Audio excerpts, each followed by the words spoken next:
No ar, o programa Você Melhor, com Gui Moreira. Está começando agora o Você Melhor na TH+ Record, o seu programa de saúde e bem-estar, com a participação dos grandes especialistas. Muito obrigado pela audiência. Siga-nos no Instagram. Estamos também em tempo real pela internet. Confira os destaques do programa de hoje.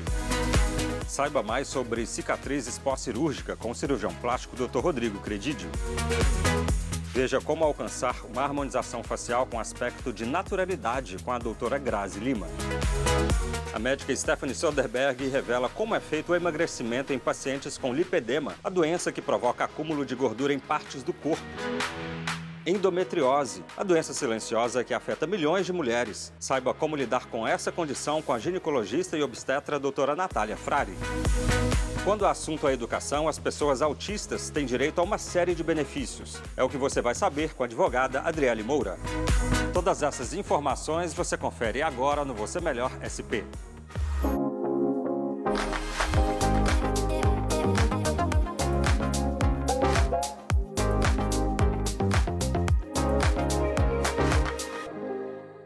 A cicatriz pós-cirúrgica é consequência de uma cirurgia plástica e pode não ter aparência desejada pelo paciente. No entanto, existem diferentes tratamentos para deixá-la menos perceptível e proporcionar um resultado estético mais agradável. Saiba mais com o cirurgião plástico Dr. Rodrigo Credidio.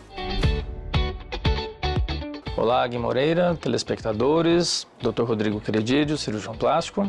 Hoje eu vou falar sobre um tema muito interessante que seria cicatrizes. Muitos pacientes eventualmente me procuram com o seguinte pedido: doutor, eu gostaria de retirar as minhas cicatrizes. Não existe a retirada de cicatrizes, existe o refazimento, esperando com que ofereça num segundo tempo cirúrgico eventualmente a melhor qualidade da cicatriz através de melhores condições cicatriciais. Por exemplo, numa abdominoplastia, uma mastopexia, existe um processo inflamatório em grande monta, no qual a cascata cicatricial ela pode gerar uma cicatriz espessa ou alta ou escura ou larga e baixa, que seriam os termos hipertrófica, hipercrômica, atrófica, cicatrizes patológicas em geral. Muitas vezes elas não ficam bonitas e isso não é de acordo com a qualidade do serviço do cirurgião.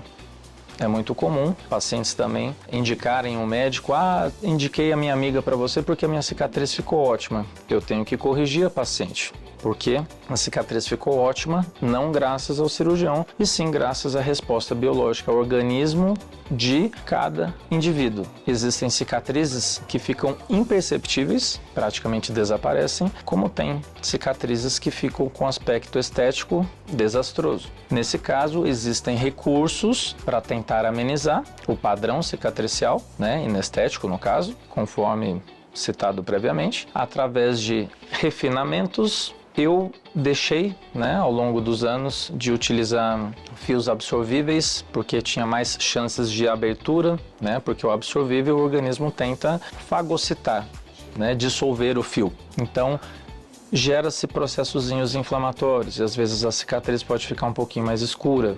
Assim como eu deixei de utilizar a cola. A cola cirúrgica é uma cola acrílica, no qual a pele ela acaba se soltando com mais facilidade do que uma sutura propriamente dita.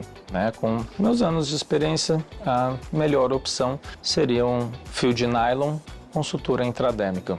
Ele proporciona condições para as cicatrizes ficarem o mais estéticas possíveis, inclusive utilização de pomadas direcionadas para cada tipo de patologia resultante de cicatrizes inestéticas. Cicatrizes queloidianas, é muito comum uma cicatriz hipertrófica, o paciente chega falando assim: doutor, eu estou com um queloide. Queloide, na verdade, ele é um distúrbio cicatricial, no qual a cicatriz fica com um aspecto bem inestético. Às vezes, só a correção não é suficiente. Às vezes, se faz necessário uma beta-terapia para auxiliar a garantia da estética da cicatriz. É muito importante que a cirurgia plástica muitas vezes está associada com cicatrizes. Se vale a pena realizar determinados procedimentos, procure o seu médico, pergunte para o seu médico sobre as cicatrizes e o mesmo saberá lhe informar sobre as condições mais adequadas para você procurar a sua satisfação no seu procedimento cirúrgico.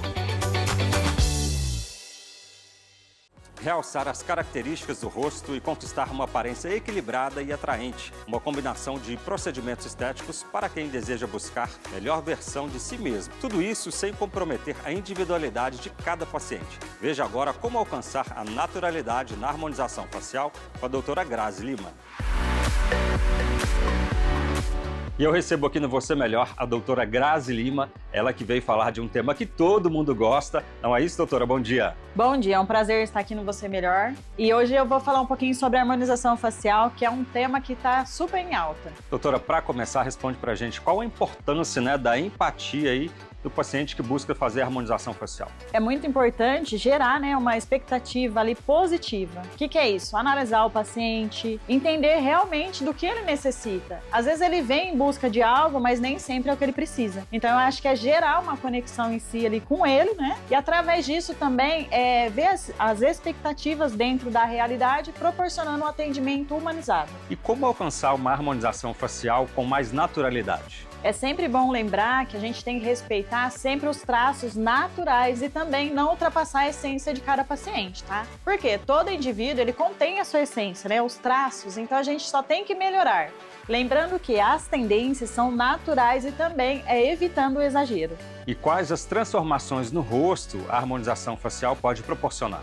A harmonização facial, Gui, pode trazer diversas transformações, dentre elas que é o melhoramento da qualidade da pele, através dos bioestimuladores de colágeno, sustentação também com preenchedores e também a melhora ali das rugas, das temidas rugas, que é linhas de expressões através da toxina botulínica. E isso também envolve, traz a autoestima para você, muitas vezes arrumar um novo namorado, um novo emprego. Então isso também mexe, eleva a autoestima para um outro nível. Com certeza, tudo isso é muito importante, porque às vezes a pessoa tá ali achando, não tô legal, e às vezes faz um simples botox e transforma tudo, não é isso, doutora? Isso, já dá aquele up, eu falo, né? E como garantir a manutenção do resultado? Apesar dos resultados serem duradouros, eles não são permanentes. Então a gente precisa gerenciar. Então vai muito de acordo com o tratamento em si, tá? Então pode levar de 4 meses até 1 ano. Então é sempre bom buscar, né, procurar o profissional ali para sempre estar renovando, no caso, o procedimento. Afinal, a gente envelhece, né? Então a gente tem que manter. Ótimas informações, doutora. Muito obrigado pela sua participação aqui no Você Melhor. Eu que agradeço, Gui, estar aqui falando um pouquinho da minha área, que eu sou apaixonada. E se você aí também gostaria, né, de ter maiores informações, me acompanhar lá, fique à vontade e tenha todos um ótimo final de semana.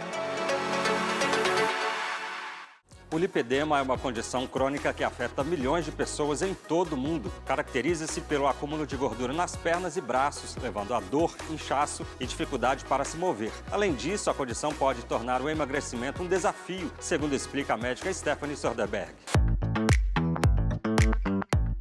Olá, Gui Moreira! Olá para você que está em casa! O tema de hoje é muito importante e ainda gera muitas dúvidas. O emagrecimento em pacientes com lipedema. O que é lipedema? O lipedema é uma doença caracterizada pelo acúmulo irregular de gordura que ocorre principalmente nas pernas e nos braços, mas também pode afetar outras partes do corpo. E doutora, quais são os desafios enfrentados no emagrecimento por pacientes com lipedema? Dor e inchaço. Os pacientes frequentemente apresentam dor e sensibilidade nas áreas afetadas, o que pode dificultar ou até limitar a prática de exercícios intensos. Impactos psicológicos. A combinação de acúmulo de gordura, dor e limitações pode levar a ansiedade, depressão e comprometimento na qualidade de vida. E doutora, quais são as soluções para o emagrecimento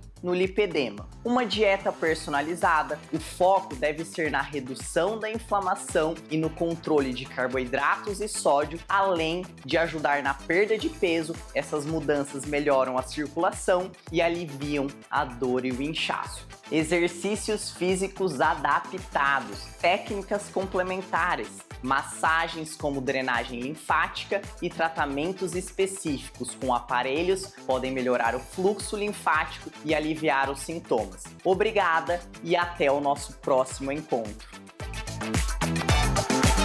A endometriose é uma doença crônica que afeta mulheres em todo o mundo. É uma condição em que o tecido que reveste o útero, chamado de endométrio, cresce fora do útero, causando dor, inflamação e infertilidade. Os tratamentos variam dependendo da gravidade dos sintomas e da idade da mulher. Entenda mais com a ginecologista e obstetra doutora Natália Frari.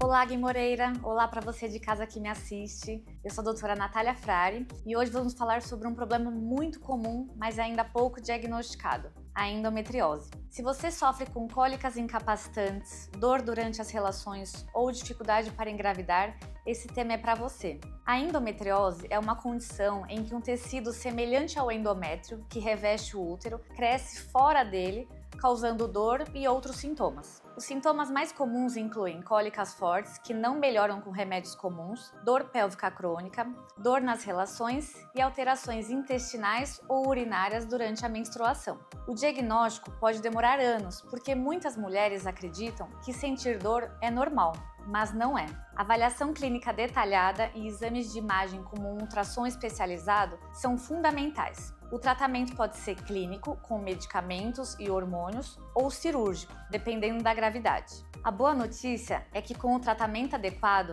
é possível controlar os sintomas e melhorar a qualidade de vida. Se você sente dores fortes e frequentes, não ignore. Procure um especialista. Não normalize a dor. Você merece viver sem sofrimento. Por hoje eu fico por aqui. Um abraço e até o nosso próximo encontro.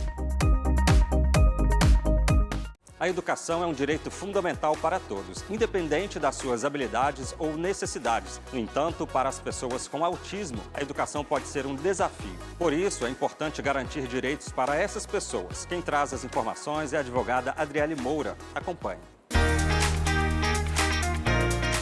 Olá, Gui Moreira. Olá para você ligado aqui comigo. Sabia que os autistas têm vários direitos quando falamos de educação? Meu nome é Adriele Moura, eu sou advogada, especialista no direito dos autistas e esse é o nosso assunto de hoje. Os alunos autistas possuem necessidades na seara da educação, como todo aluno. Mas aqui é importante a gente observar alguns direitos que não podemos deixar de lado quando falamos de educação para autistas. No quadro de hoje, a gente vai explorar aqui sobre, primeiramente, o acompanhante especializado, profissional de apoio escolar, PEI, que é o Plano de Ensino Individualizado, adaptação pedagógica, direito à matrícula, sem cobrança de taxa e vários outros. A Lei Berenice Piana, ela vai instituir a Política Nacional dos Autistas. Dentre os direitos, a gente tem o acesso à educação. Só que, infelizmente, eu já vi inúmeros casos em que houve aqui uma negativa de matrícula só pelo fato daquele aluno ser autista. E aqui é importante você saber que a Lei Berenice Piana, ela direciona que o gestor escolar que negar a matrícula para o aluno autista, ele deve ser punido